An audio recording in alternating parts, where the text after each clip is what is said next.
All right, hello, folks. Welcome back to coverage of round 6 here of SCG Columbus. Congrats to chat for, I guess, eventually figuring out that Wordle. But we have a new intellectual puzzle for you right here, right now. We have Hammer versus Scam, or Scammer, if you will, in our feature match before you in just a second here. And this is kind of a battle of old and new. You see the current boogeyman of modern versus maybe the deck which has really epitomized where the former has gone since the release of MH2 in Hammer in the hands of Travis Brown, one of the most notable and vocal Hammer players. Definitely, and rumors got it that this is a rematch from the NRG Chicago Top 8. So both players 5-0, proving that these are going to be some skill-intensive games. Yeah, it's a matchup which I think consensus has favors the Hammer side, and you can target this matchup with stuff like Sanctifier of X, Set of Salvation, and so on. But nothing can really boast a great matchup against Rakdos Scam, and that's part of why that deck is the top dog in Modern right now. You see Travis Brown starting off with Esper Sentinel, but notably off Amirius Call. So that's a loud signal that he is on the Solitude build of the deck, where you play these DFCs as these additional white cards, technically, you can pitch your Solitude, rather than having to pitch an actual spell. Indeed, Travis doing it right by winning the play. That was good on him. Unfortunately, Isaiah with an evoked Fury into. Yeah, and we see the new Undying Malice effect, if you like, in Not Dead After All. This is the version from Wildswell Drain, which brings it back not with a counter, but with a roll token, which effectively does a similar thing, pings them for one on the way out. So a marginal upgrade at best, but gonna do the job here, leave Isaiah with a 4-4 Fury heading into his second turn. Travis Brown gonna fire off back with a Stoneforge Mystic, which interested to see if he goes for Colossus Hammer to set up a combo line, or the Cauldron to potentially stabilize the board if he can untap with that Stoneforge Mystic.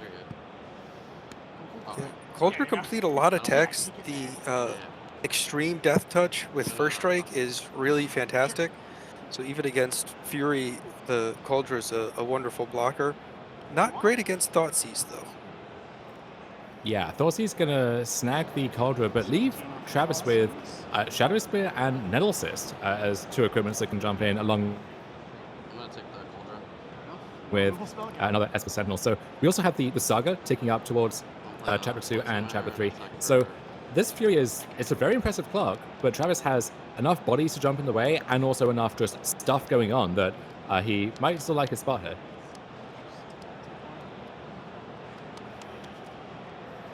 Certainly nothing to facilitate the hammer coming in off of this Saga currently with his hand. Life gain's going to be more relevant. If you're Travis, do you throw bodies in front, or do you? There's not really a reason to do that until you have to, at the last possible moment. So I think Travis is good to just kind of chill here for now, and keen to see if he makes the construct here, or if he plays a Sentinel and uses the Stoneforge Mystic to ritual out the Nettle Cyst.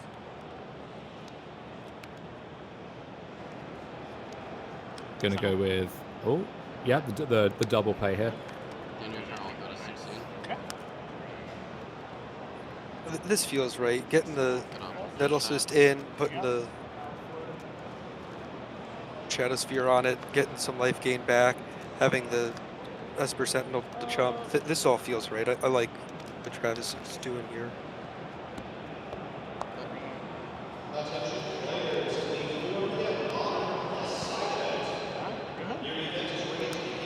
Sentinel is a card whose stock has really plummeted since the release of Orcish Bowmasters, which you can either shoot down the Sentinel directly, or you can actually keep it around, play a spell, make them draw a card by not paying, and then get another trigger out of it and kind of use that card against them. But some of us have gone as far as to cut the Sentinels from their Hammer deck, which is a pretty radical move. Travis still rocking the Sentinels here, and going to do some decent work here for the time being.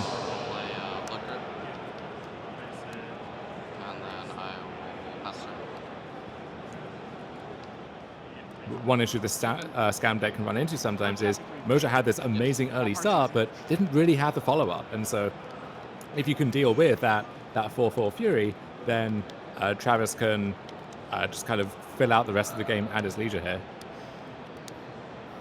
Awkwardly drawing the Cigala's Aid just when the Saga trigger is popping off, so we'll actually get to use those two in combination, finding a Colossus Hammer. But I can still get something pretty good out of this turn, I imagine.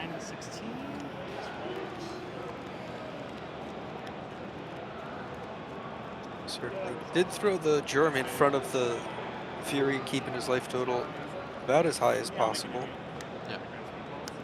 Does look like he's going to make a... I wonder if these tokens are Anu, or if these are just all the top players know what the best tokens are. I think these are Anu. Oh, it's the players, we're being told, through our virtual earpieces here. So I guess just a good taste on display here in the 5-0 bracket. Springly Drum, going to pop off that third chapter of Urza Saga. Allowing Travis to train a few more spells together on this turn. And if Travis can get that Shadow Spear that he's drawn naturally attached to that construct, well, now that's something that can just race the Fury and actually win that race by itself.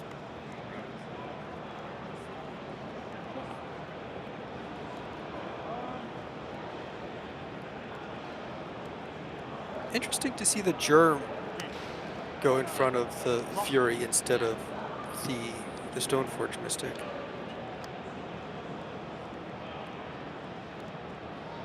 Garder's Aid here, the play from Travis. Yep. And to vault himself again. Yeah, but going to be gaining a little bit more life before long, I imagine. Being able to flash in the Shadow Sphere, put it directly onto the construct. Oh man. Alright. I'm on. This would open the door if Moshe had another one of these Feign Death style effects to bring back the Fury, finish off the construct, and then still have that big threat lying around. Gonna just lead off with Grief here, though.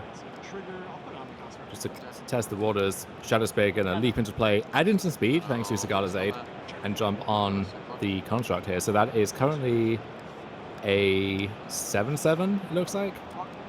Trade.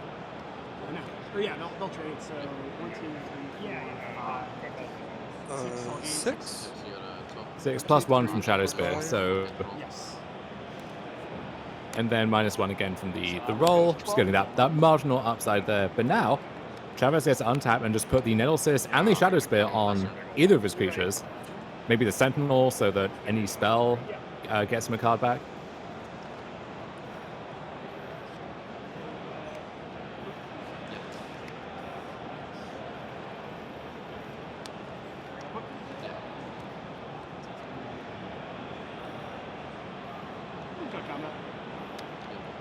Ooh, an Inkmoth Nexus to land. So Alright. +1 for each artifact. This enchantment. So 1, 2, 3, 4, 5, 7 total. 6, 7.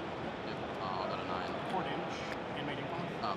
Yeah, using the drum with the Stoneforge Mystic to activate the Nexus just for that additional point. You go to 19. Yep. Alright. 2. And last 2. Untap, drop. Travis's Super Pain lands really not looking to be all that much of an opportunity cost. Back up to 19.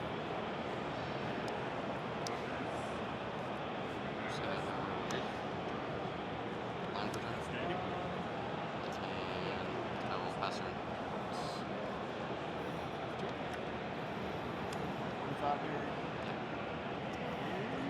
Ornithopter for free, pumping another one. This could be a forced block, and you can't trade, so this is just a forced chump. Double chump? Just like saying that again, animating the Nexus. And now, yeah, we're in that spot where effectively every creature has to be removed or chump blocked in some way, and there's just going to be a steady stream of creatures coming off of Travis's deck. So most are really on the back foot here. And in game 1, you don't have access to a card like Engineered Explosives, let's say, to clear up multiple things at once. You just have to beat the board, and that board is pretty scary right now.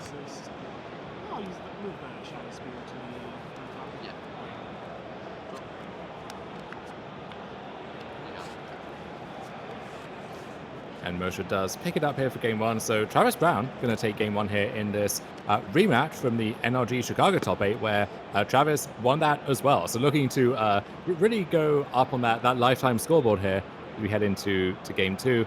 We're going to see, again, closed decklist event, don't have confirmed access to players' lists and don't really want to talk about things. But hey, if they're scrolling through cards, we can certainly discuss those. So would imagine going to see more Solitudes here from Travis Brown's side. That's one of the deck building decisions you see with the Amira's cores and so on. Esper Sentinel working its way out of the deck for Bowmaster reasons and maybe other reasons too. And then any copies of stuff like Sanctifier and Vec, I imagine, going to be the first thing jumping on board as well. And then from Moshe's side, Engineered Explosives is typically the go-to anti-hammer card, but you could also see other Artifact Hate or stuff like Hidetsugu Consumes All as a bit of a slower option as well. Now the deck list here is listed as Azorius Hammer. I'm not seeing anything. Is it just the splash on Reality Chip? Or what's making Travis in Azorius Hammer? So we don't know that ourselves just yet. It may just be this is mono white and there's some issue with melee. Could be a small blue splash or a large blue splash. You know, so you see Spell Pierce was a common main deck card in Hammer for some time, and Hammer being a good Spell Pierce deck was a good reason to play Hammer. That's not so much the case anymore, and you see these few different camps where if you're one of these mono white Hammer decks, you think, I have all the tools I need in mono white, and I want to be doing this Amira's Core Solitude stuff. Doesn't really leave much room for fetch lands and blue cards. They're going to keep it simple. Indeed, I did catch a glimpse of the new card from Lord of the Rings Forge Anew. I'm sure you've seen. What are your thoughts for the inclusion in the Hammer deck? It is a great pickup. Typically with Hammer, you're kind of this A plus B combo deck, right? So you want your Hammer or your bigger, and you want your way to equip it on the cheap. And you can find your Hammers pretty easy, especially with Urza Saga. Often the bottleneck is having the way to put it on something. You know, your Pure Steel Paladin could die, or you have Scada's Aid, but Fortune gives you that redundancy there. And also, in the face of stuff which is blowing up your equipment, in the late game, yeah, you play this, you bring your Hammer back and get to equip it in the same turn, or there's some really funky stuff you can do with Fortune and Cauldron Complete, which I hope we get to see in action at some point. So yeah, really nice pickup for the deck, which a little bit lost in the shuffle with all the other busted Lord of the Rings cards, but certainly one of the cards that has made waves in the format. Indeed, I like it. The instant speed, I think, makes me quite happy too. The interactions between Cauldra First Strike and normal damage is kind of ridiculous, to where you can get a double Cauldra Exile effect. And then the old modern affinity decks, I mean, it's got that same kind of combat math vibe now.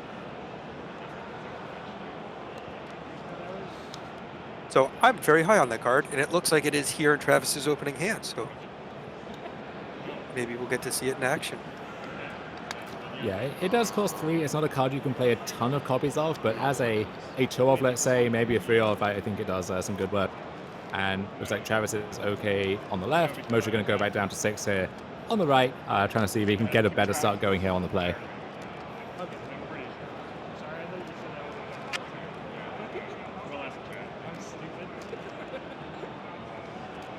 Ideally, drawing it in late game would be kind of nice, to have a Cauldra discarded and recurred the easy way, or I guess that's the easy way. Wow, so many cameras on. Yeah, there's even more than at the energy. So. Yeah, right. Ironic puts on a show. Got 6. I'll find out.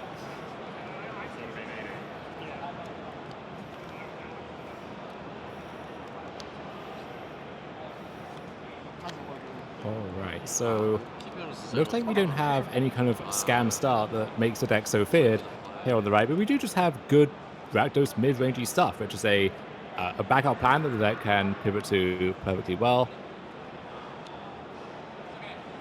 Only one land here on this mulligan. Let's see if it keeps. Engineered Explosives against the Hammer deck, I guess, is hard to throw back, but really going to need some more lands coming in here for Isaiah. Oh, maybe there is a second land. Oh, faster. Looked like at least one fetch, so I missed the Takanuma. Yeah, Explosive's one of the best sideboard cards here, but having it face up on the board already means Travis has a little bit more room to try and play around this. No fear from Travis putting Sigarda right into play. Well, he might think, all right, if you're scared of that aid and you decide you want to spend 2 mana and your card killing it right now Blood Moon's in my future. on your mulligan to 6, instead of developing some other threat, he's okay with that. You know, he can always play this control game. Doughty? I'm all about it. I doubt it. Yeah. Doughty Voidwalker coming in from Isaiah. And that's a card which is, I think, traditionally a little suspect in the matchup because the Graveyard Hate doesn't do anything, and the way Hammer is built is this synergy deck with a bunch of pieces that work together. So you take their Colossus Hammer, you got no use for that thing. So it's really just a 3/2 that can't block or be blocked effectively, but might decide there are just not really any better options. So we have another 1-drop on the board, 2 more in fact, but one of those is Pithing Needle, shutting down the explosives. So coast clear in that sense for Travis Brown, as finds that 3rd land, and maybe Fable is going to be the follow-up here.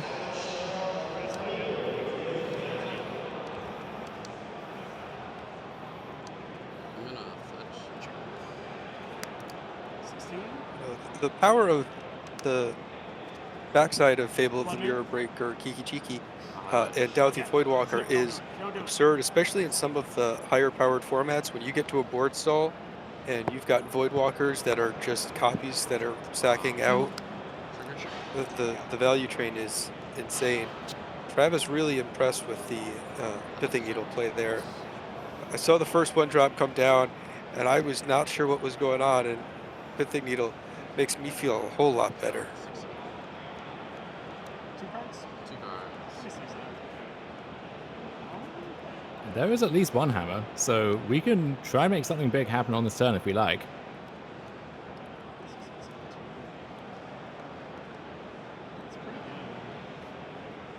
May decide to, just go for the Stoneforge Mystic, maybe find another hammer or Shadow Spear and set up for the same thing the following turn with that protection from Giver of Runes, hopefully.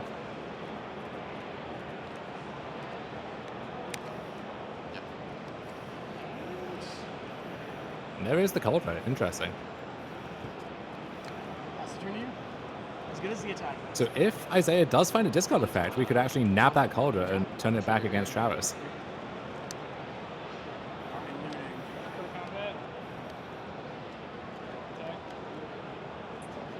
Isaiah, oh wow, yeah, boy, I'm thinking Forgenue's gonna save Travis from that, but discard effect coming in with the Doughty, it's feeling a lot better.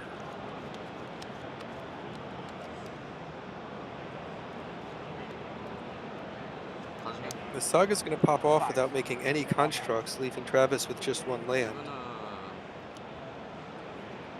So Stoneforge's activation in off the top, another land. I don't know.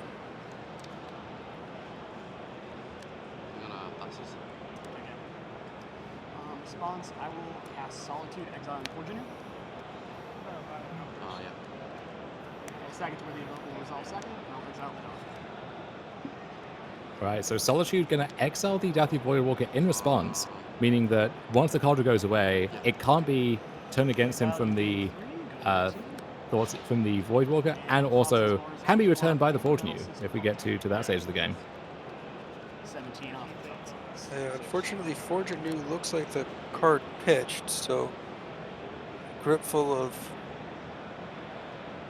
We'll take the equipments in hand. Got it. Can't beat that one, that's fair. And the Cauldron taken, leaving hammer in hand.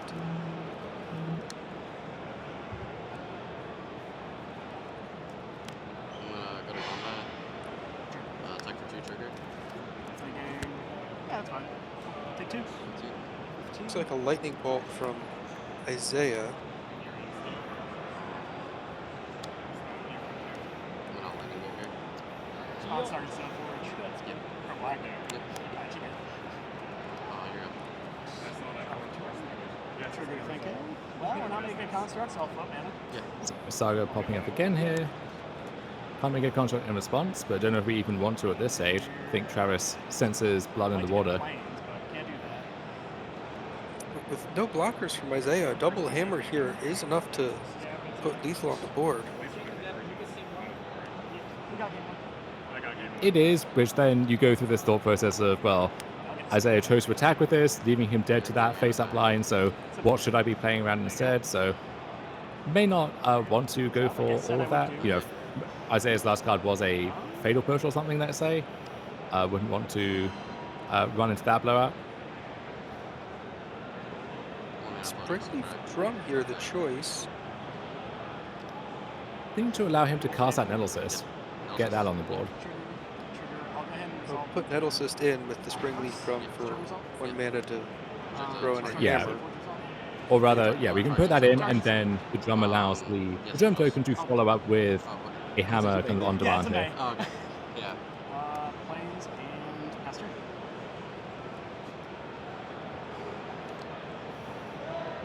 Drop a turn. Trigger.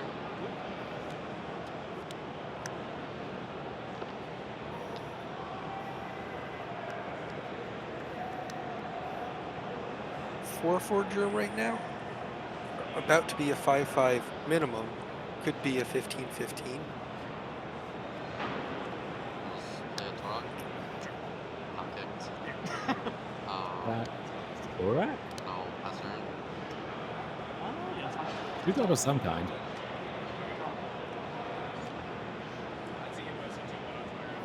So if Travis can't deal with the Fable, we could be in a spot where the Fable just can copy something else, provide a chump blocker for that, whatever that big thing ends up being, turn after turn. And Isaiah can piece some kind of a lock together almost. Box. Indeed, I was kind of thinking that the Saga was going to pull out the Shadow Sphere to give the trample through, but Yep. the Springleaf Drum line, Proceed. Travis knows what he's doing, playing around discard. Yeah, it makes me wonder if something happened to the Shadow Spear that we missed at the time, or if it was off limits for some other reason. So it seems like a natural move there.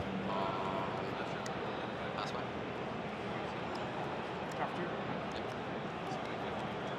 But any, of course, if he draws a Shadow Spear, that's great, but any Stoneforge Mystic or Urza Saga in a few turns gets him to that same endgame.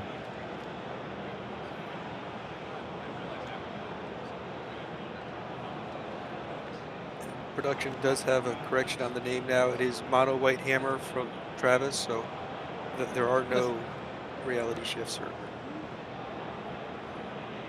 As we expected, I think. And you see also one downside maybe to stacking up everything on the Germ token, where I guess now we could move the Nettlecyst over to the Stoneforge Mystic or the Esper Sentinel, but ideally you want to have two big things that have to be dealt with, because otherwise this is just going to be what happens turn after turn. But if that is in fact a Torak, the protection on right there means we can't really diversify, because whatever the big white thing is just gets blocked every turn.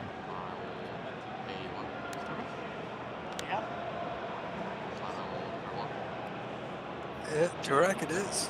Damage. Trigger. ETB trigger again. This is kind of fascinating. Isaiah blocked with the reflection, used the Undying Malice on the reflection to have it come back as Fable, and so now we're going through that whole epic saga once again here. Epic Saga. It's a saga, but it's not epic. He's got other spells. Alien. Esther. Follow up Grief here. Surge of Salvation, going to be discarded anyway, but gets a moral victory.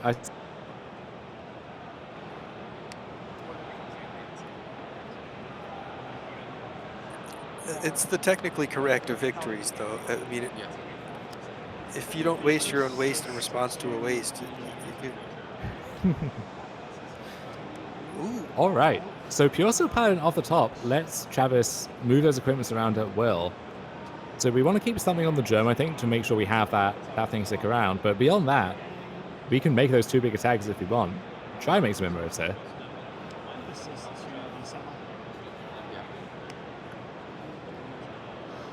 The Nettlesist going over to the Esper Sentinel to hopefully draw some more cards between that and the Pure Steel Paladin.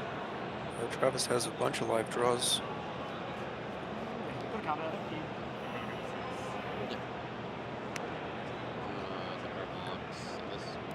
And getting in with both. Faster.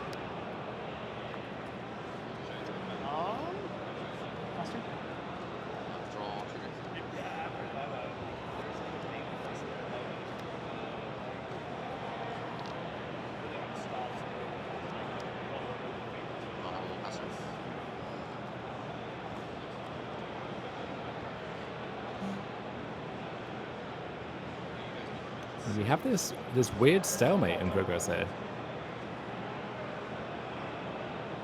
Where I'm not even sure who's favored from here. Travis has a lot of top decks that just break the game wide open. But Isaiah has that. It's going to be Reflection that's added again now Good combat. before too long. I don't want to just run it back. Seems fine. I think I would take Travis if I had to pick, but it's not obvious to me. Like that. I'm gonna flash in Bowmasters. Okay. ETB, I'm gonna target him for 1. Sure. Go to 14. I'll pass 1. Bowmaster's not a bad one to copy with Kiki Chiki. No, and because of the way that Amass works, if you get rid of the Amass token, it kind of regenerates whenever the Bowmaster triggers again. So whether that's from copying it with Reflection or against that Sentinel, if Isaiah has a spell, it might actually be correct at some point to let Travis draw the card so you get the Bowmaster trigger. And I guess I say let. The Sentinel's an 8/8 at some point or something anyway, so we're not paying that much. Yeah, we're going to have this token just like jumping back and forth between play and being this perpetual trump blocker. So yeah, we're going to see that again. Travis will draw a card. Isaiah will get an Orc army. Okay, I'll take it. Trigger, like a shaman. You got it. Well, if I'm Travis, I'm not even that upset because the additional card draws in the Orcish Bowmaster's ping, I'm really just drawn to that Shadow Sphere. Yeah, it feels like Isaiah can do all of this stuff, and then as soon as Travis finds one of his relevant cards, the game just breaks open once again. So, Sanctifier, Stoneforge Mystic, Shadow Spear, there's a lot of it, but we got to find something, and looks like he did brick for this turn as well. Copy and read, right? Yes. Okay. I will take the Pure Steel Paladin. You got it. So the other thing too is, with the Reflection becoming active and the Grief in play, at some point, Travis is not going to be able to cast any new cards that aren't instants or sorceries. Or I guess, as a Saga, is the one other thing that could save him there. Sagada's Aid, though, means if we draw the Shadow Spear and it's not Stoneforge Mystic or something, we can just play that in response. Okay. So And I'm at 14, right? Yeah. it's not quite the hard luck, Sorry. but does cut down his outs even You further. got really enthralled. Yeah, that's a big difference in the Yeah. viewers. Draw, Like, how are these trigger. life totals so high? Travis I'm gonna got choose not through. to. Isaiah took a draw. hit. Okay. What did I just miss? Trigger. You draw the card. You got it. Ah, okay. Pretty good, yeah. Then Making sure that life totals are properly updated here. A lot of nickel and diming, and some big hits as well. So third Fable coming down Response. for Isaiah. Hammer. We do actually have a Turok as well, so these cards should be that one should be gaining some counters every time this occurs. But a drawn hammer can come down at instant speed thanks to Sagada's Aid, but now that's drawing a card off Paladin, which then triggers the Bowmaster again. So a lot of stuff happening within the confines of Travis's own draw stack. Letting you know how I'm stacking. So what are you targeting? I will target this one second, this one first, Okay. this one. That's all. Yeah, so results there. Our results is Stoneforge. Are you choosing to put on Stoneforge? I will not. Okay. I'll draw a card. Yep, and I'll trigger Bowmasters. You got it. we're almost to the point where Isaiah can start. King this Stoneforge for 1. How many more turns do you think before Isaiah So he's got 2 turns before he's got double Kiki. Yeah. So if he chump attacks Yep. Trigger. his Target you this time. goblins through, 0-13. and then makes an undeterminate amount of Hammer or shadow. Kikis based off of open mana and treasures. You got it. Yeah, it's like I'll attack for 50. Yeah. And that's it. Okay. We finally found it. And Travis Brown, after what seemed like it was going to be a runaway here in game 2, made him work for it. You know, took a lot longer than we were expecting, but Travis did, in fact, take it down here, notches another win against Isaiah in their lifetime set, moves to 6-0 in this tournament, got to be feeling good. And Travis, an incredibly friendly opponent, nice guy, just very easy to root for. So good to see him at the top tables, and do not expect that to be the last we see of him on the stream over the weekend.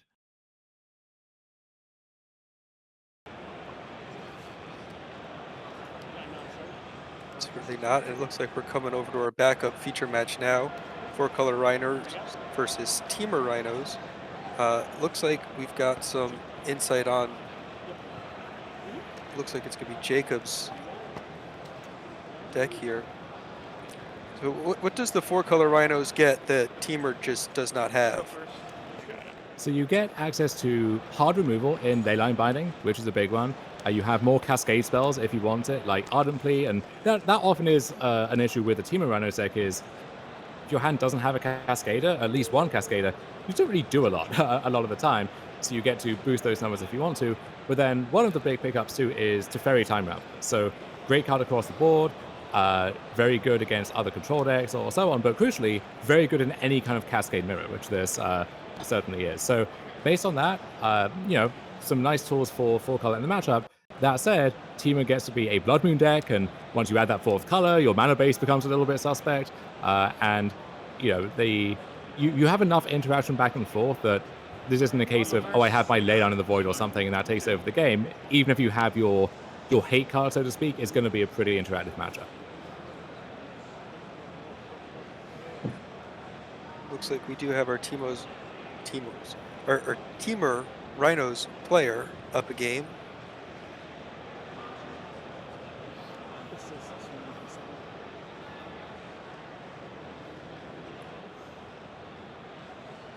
Some of our earlier matchups, we got to see a few of the new cards coming out of Wilds of Eldraine. Up the Beanstalk really put forth a good showing. Not necessarily something we'll see here, but seeing the pitch elementals. Any cards from Wilds that you think slot in well or that you're hoping to see in some of the future matchups? Not right here. You are making me wonder about some like Cascade up the Beanstalk deck where you just want to get a bunch of Beanstalks in play and then cycle through your Solitude and stuff. But that probably not going to see that one on the stream here. But if you're doing some science at home in the lab, maybe you can work on that one. Otherwise, kind of slim pickings from this set for Modern, I think. Maybe there is some Soul Cauldron deck, or maybe that card is just a one-of in Yorkmoth if you're feeling adventurous. But yeah, for the most part, this is not Throne of Eldraine, and that's a very good thing. Pretty modest impact, I think, from this new set here.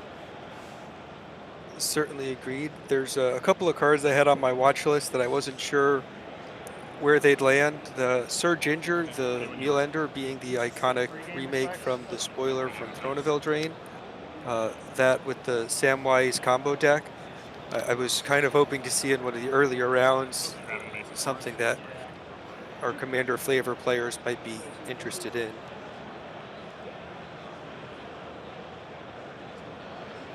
Looks like a Crashing Footfalls on Suspend here from Jacob. Basic Island, Glorian Reveal. I'm gonna grab.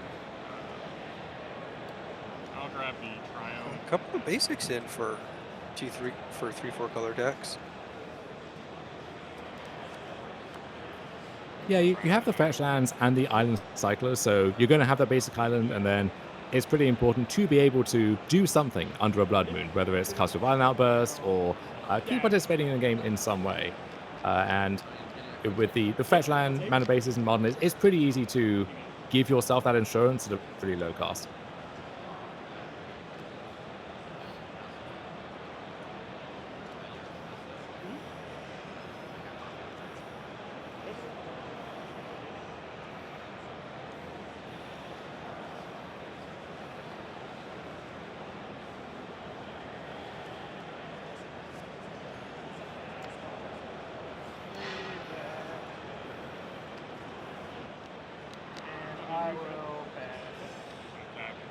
You saw at the Pro Tour, Rhinos was one of the breakout decks there, had a very good performance, 3 copies in the top 8, but then you had this debate within that over, do you want to be 3 colors? Do you need or want to branch out into that 4th color? So you had these 2 different groups, both of whom I think were pretty happy with their choices, but they ended up in very different places when it came to how to actually build their Rhinos decks.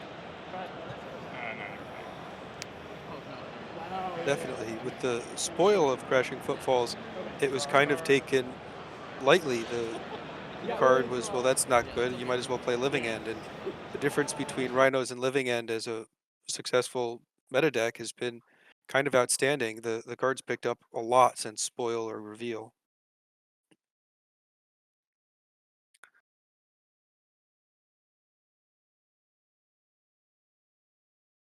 Fire Ice doing its best Time Walk impression here on Devon's app.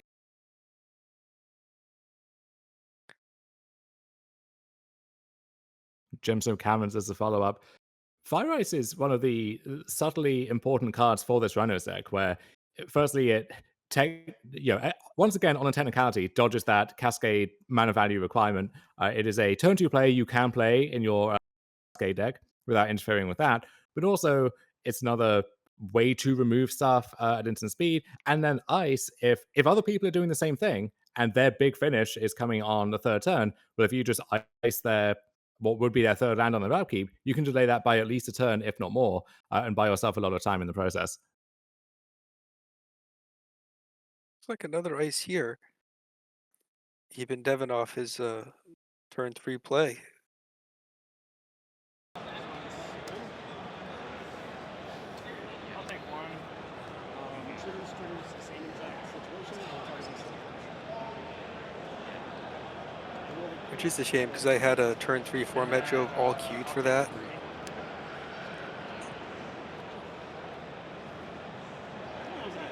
Nothing. Yeah, it's like I'll attack you for 50. Is that the Ketria Trio?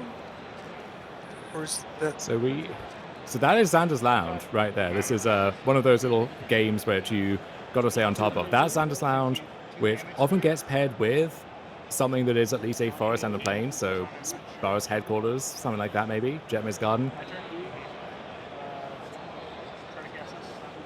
Now, Crashing Footfalls finally is coming off suspend, so going to fight over this in the upkeep with Force Negation. Cool. Yeah. Jacob, I imagine, will fight back if he can, but just going to go to his main phase.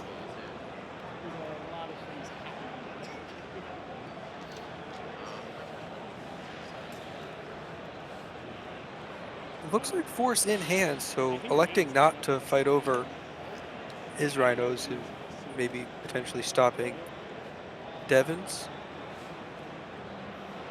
Cast this guy? Yep, you got that guy. Pass.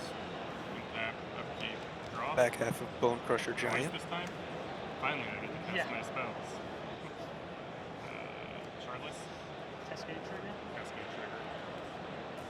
Shardless Agent now. We may finally see the first successful Crashing Footfalls of this game for Devon. Now, I would imagine that this, and there's the force. Not yet. Okay. So Lorien revealed, pitch to Force Negation. And Lorien revealed a big upgrade for the Rhinos deck, where you have the 2 blue pitch spells in Force Negation and Subtlety, so you want just more cards that are blue for those. And also, it's a deck which you don't want to flood, but you also need to hit your land drops, and so finding that way to get your land drops early while also having this way to gas back up in the late game is nice as well. Usually if it's like killing a Saga, it's like fine. If you also You got it. If you get 2 people. Yep.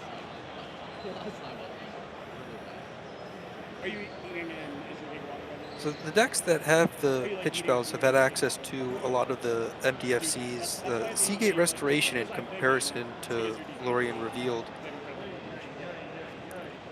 How is it that Lorien is seeing this much more play where Seagate is fringe or not as prominent? The answer really is Seagate is worse as a land and also worse as a spell.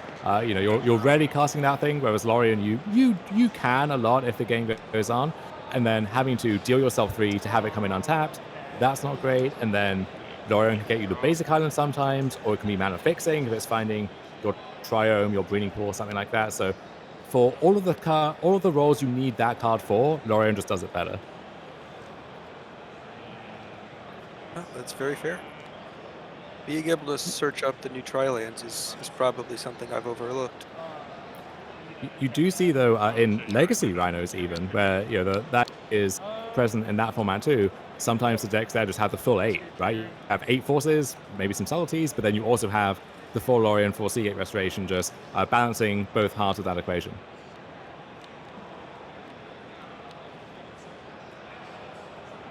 It's like a couple of can of Rhinos have hit the table. The second one coming onto the stack, hopefully here for Jacob. Let's see, boarded some out. Or for Devin, pardon. This result. Wisely kept them in post board. And you did see Magus of the Moon there as Devin was cascading through his deck. This is usually in a mirror, the Blood Moon effects are not going to be good, right? But when you add that fourth color, suddenly the team of deck can use those Blood Moon effects to actually get an edge over the opponent who is taking more liberties with their mana base.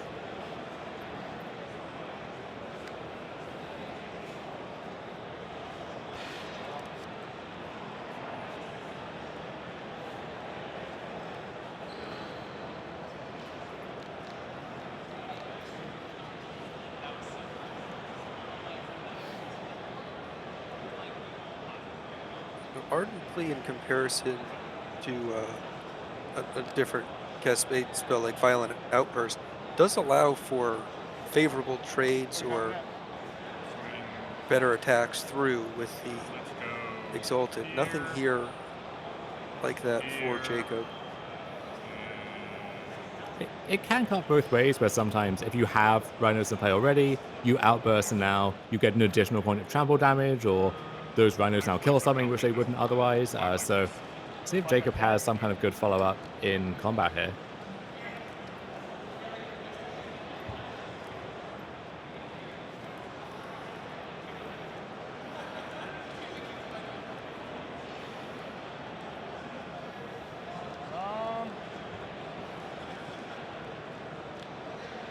Yeah. Sorry. No, you're good. Yeah, that's fine. Okay, so I take 4, all the Rhinos trade. Everything going to trade off, it looks like. Still one Rhino standing over on Jacob's side.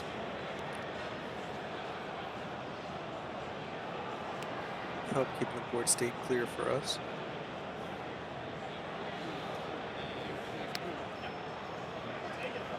Oh, Lorien. Lorien cycled for Jacob.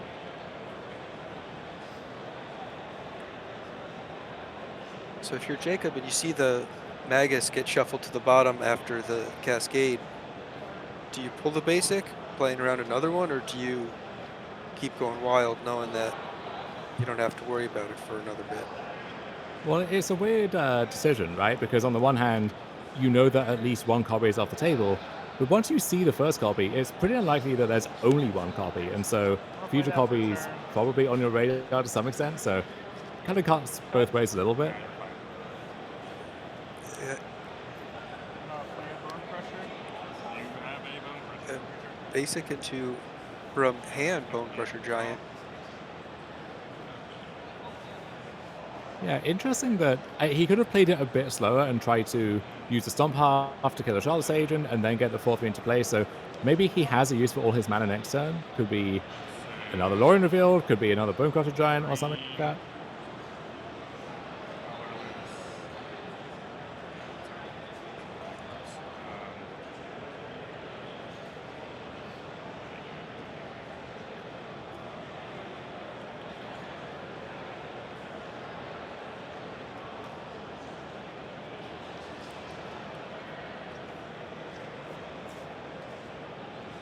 Two cards in hand. Sanders Lounge is Grixis, so no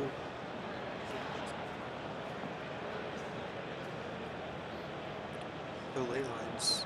Violent Outburst. Violent Outburst here from Yes. Evan.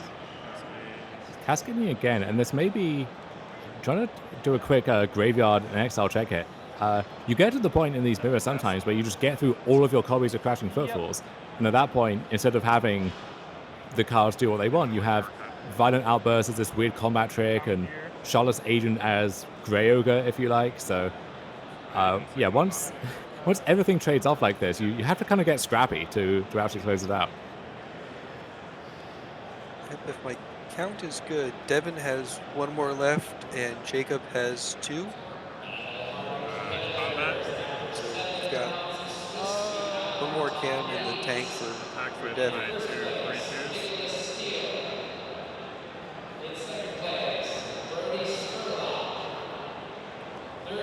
Charlotte's Agent's attacking in here, kind of flashing a fire ice.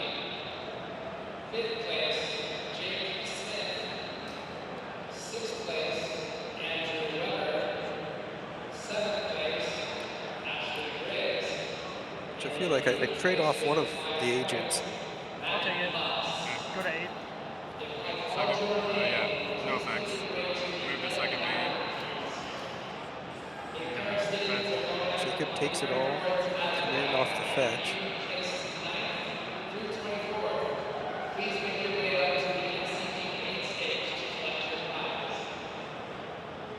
Only 2 mana basic mountain already in play. 7's a lot different than 9 here. That's shock.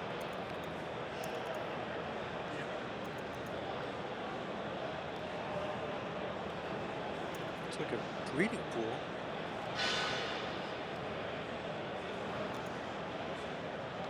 No, I'm good. Archetype. And Oh multi my breeding. god. Okay, so that is one of the singular threats that can actually dominate the game here, and there's more than enough in Devin's graveyard to make that one. Not sure if it's a one-shot lethal just yet. It is, okay. 8/8 Motide there, just forcing Jacob to have the answer right now. Oh my god. Coming up with, okay, it's gotta be red.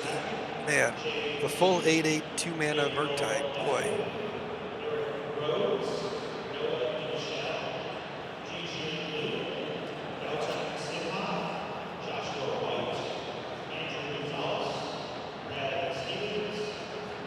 Jacob slumping in his chair a little bit. Yeah,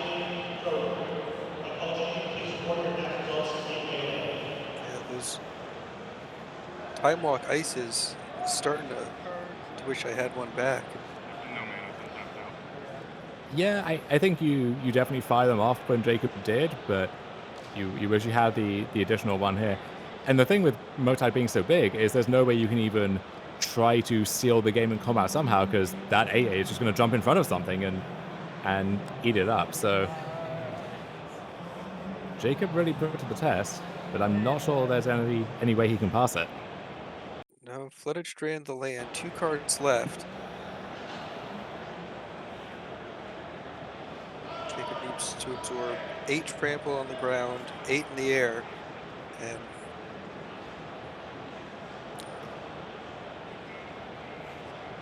we said that these decks sometimes play the One Ring. That wouldn't be a bad spot to start.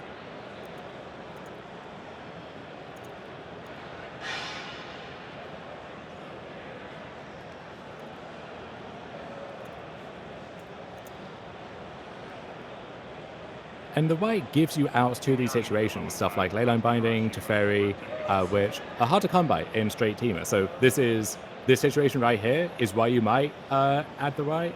On the other hand, Devin's the one with the Motide, forcing Jacob to have those, and yeah, I assume he'd be moving more faster and with more confidence if he had one of those at the moment. Oh, this is Lorian hoping to top deck Leyline Binding. Okay. Unfortunately for Doesn't Jacob, find it. not in there. So Devin going to move to 6-0 with good old-fashioned Team of Rhinos. We'll see if the 4-color version can have a resurgence later in the day here. For the meantime, though, we have a few matches still left in the round, and this match was coming to you live, so a little bit of time to kill before we get some more magic in front of you here. I think we're going to send it back to Anurag or possibly Wordle to keep all of you entertained before some more squares get slung here.